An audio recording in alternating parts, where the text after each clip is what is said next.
Hi, this is Joel. We're unboxing a new toy we got for the RV today. And since we didn't get the generator with our RV, this is going to take its place when we can't use shore power. We don't have the solar yet. We're planning on doing some solar, but the main thing's works off the inverter, so it works off our batteries. So this will help carry on. So let's get started.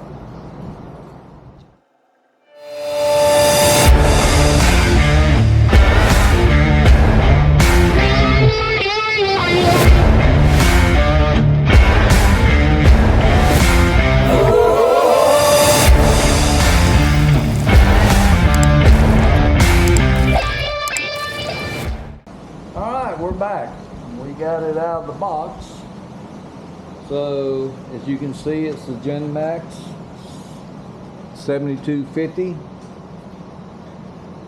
I've done a lot of reading and checking on all kind of other generators before I decided on this one. And from what I'm seeing, this should take care of most all our other needs. Our refrigerator mainly runs off our inverter, which will run off the main battery. So we can set it up to go either way. It's already RV ready. Got the 50 amp 120 240 plug, and that was pretty good weight. I mean, this isn't supposed to be that heavy. I think it's only supposed to be 124 pounds, but I think it's more like 114, 110, and it's not very big. What I'm hoping. Hi, as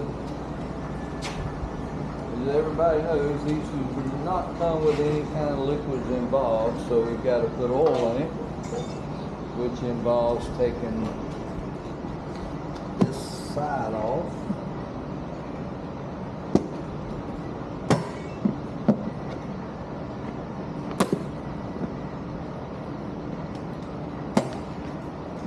I'm turning this over to the side. Now, the one thing I do like about this is your oil drain plug here. So when you get ready to drain oil, all you got to do is just take it over to the side. And I'll probably find a way to where it won't stick up like this, because if you don't, it's going to flip up like that and your oil's not going to drain. So this is your battery lead. We'll get that in a minute. So here is your oil fill, and I will be ordering the magnetic dipstick, and this already shows it has a little bit in there. Let me make sure.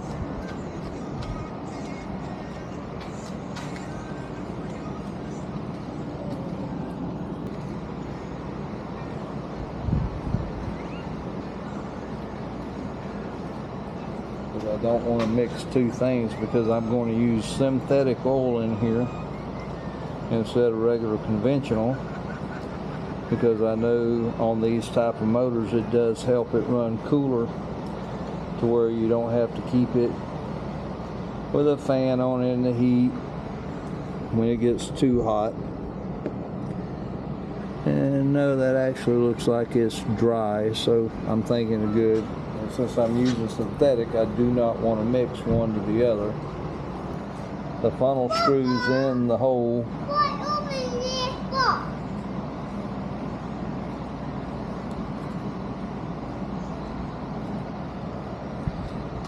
And then I'll be able to pour the oil in there.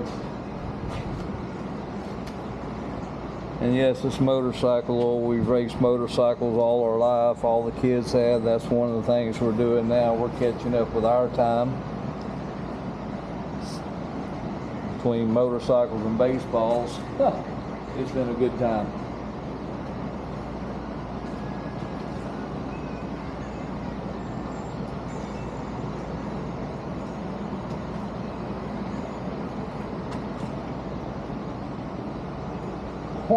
.21 gallons, which is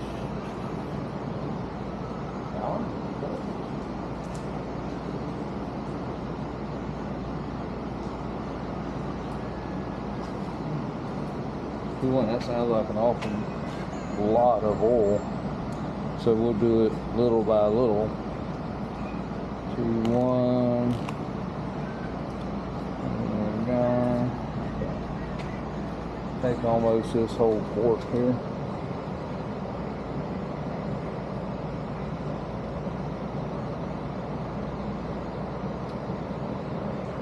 Put a little over half of it in, see what happens.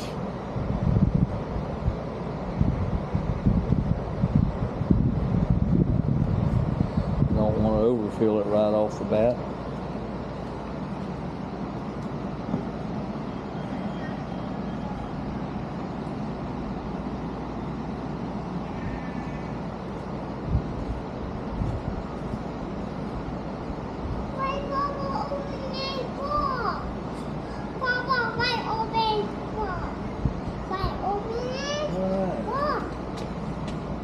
Do this.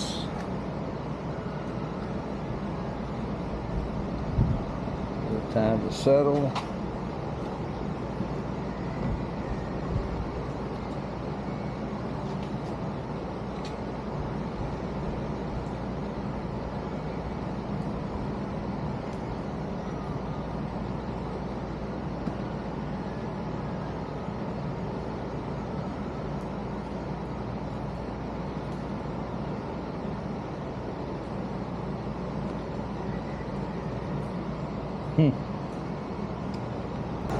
Now that we have the oil level set, now we need to hook up the battery, which is this wire here and this wire here. Make sure red goes to red, black goes to black.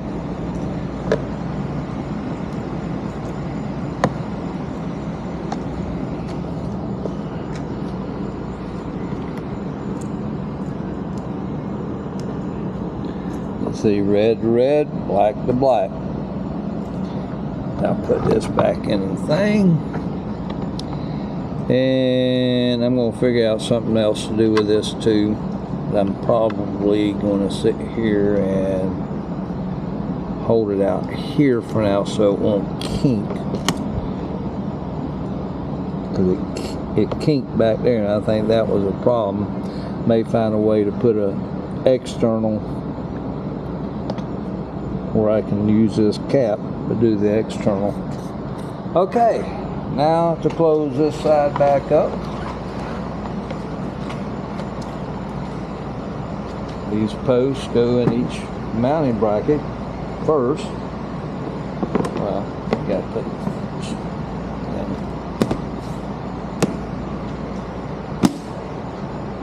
then it put the screws back in the panel. The older versions did the oil on one side and the battery hookup on the other. I'm glad they switched it where you don't have to take one of the panels off. And yes, we did get it. This will either pull start, electric start, or you got the good old key fob. So you can start it 3 different ways. The reason we got the dual fuel is it will run on gas, or if you want it to, you can hook it up to your propane tanks and run it off the propane tanks. But the only deal is, wattage on gas, max is 6,000. But on propane, you lose 500 watts. And then we'll really see, I've got a decimal meter. I mean, it's pretty close on my, I mean, you have a regular, yes, USB ports, both regular and the C version.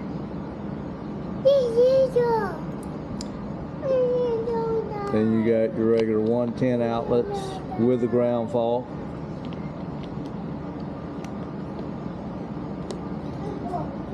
And you got the full 50 amp RV plug that, as you can see, is 120, 240, and that was my main seller of this. Your circuit breakers, your parallel cords, ground if you need to ground, LP, your CO2 alert, your reset buttons. So basically everything you need is in this panel here. Start button. So we'll be right back.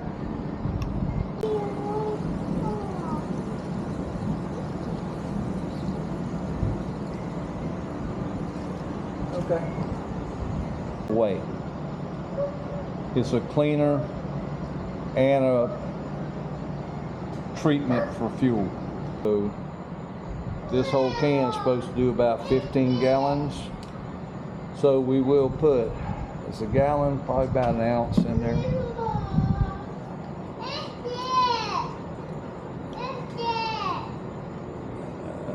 A little more. Country ounce. I'm just going to get it started. So the first thing you want to do, you want to click the eco mode off. Start that. You see the engine lights start up. Flip to the fuel source. Uh-oh.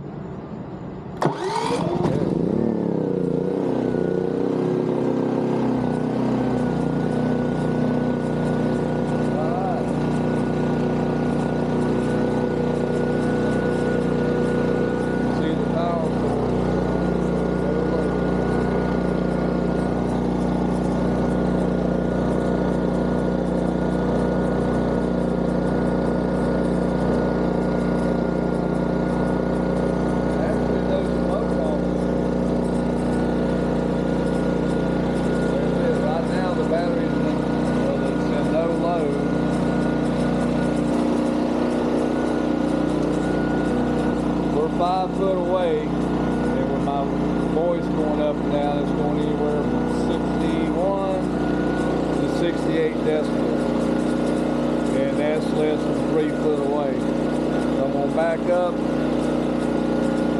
to about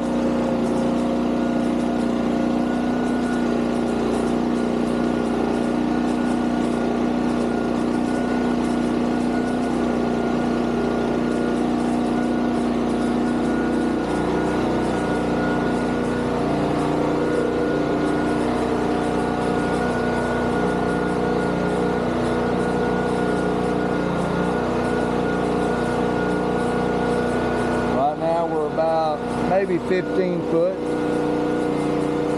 So let's back up another 10 foot or so.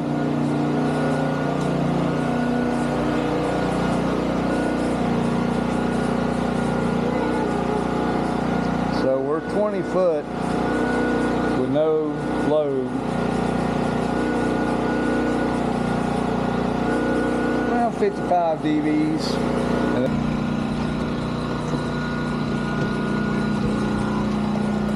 And this thing, as I've already been in here, 24 inches tall, 24 inches wide, 47 inches long. So I've got plenty of room to get in here, but I think this is going to be my issue. So when I figure that out, I'll show y'all how to do that, and we'll get the gen rack in here in the generator hole where it belongs, because I'm still not going to put that much weight here on the front end, even with that generator, compared to the Onan that's right at 400 pounds. So I can put that generator here and my little Honda and have backup for everything. So that's it for today.